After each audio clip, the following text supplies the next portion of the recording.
নমস্কার, welcome to my channel সমশীল শ্রী শ্রী রাধাকৃষ্ণ গোপাল শ্রীমদ ভগবদ গীতা। আজ 18 মে 2025 আমি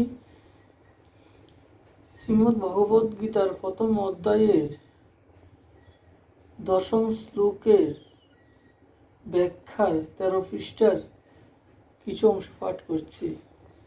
শ্রীমদ ভগবদ গীতা কি জয়, শ্রী শ্রী রাধাকৃষ্ণ গোপাল শ্রীমদ ভগবদ গীতা কি জয়। রাধাকৃষ্ণ রাধাকৃষ্ণ রাধাকৃষ্ণ।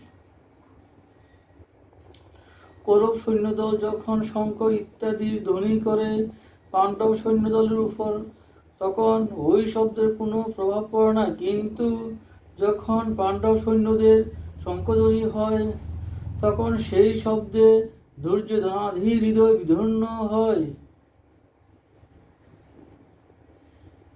এতে প্রমাণিত হয় যে অধর্ম ও অন্যায়ের পক্ষ গ্রহণ করায় দুর্যোধন ও তার সঙ্গীদের হৃদয়ের জোর কমে গিয়েছিল এবং মনে ভীতি জন্মেছিল।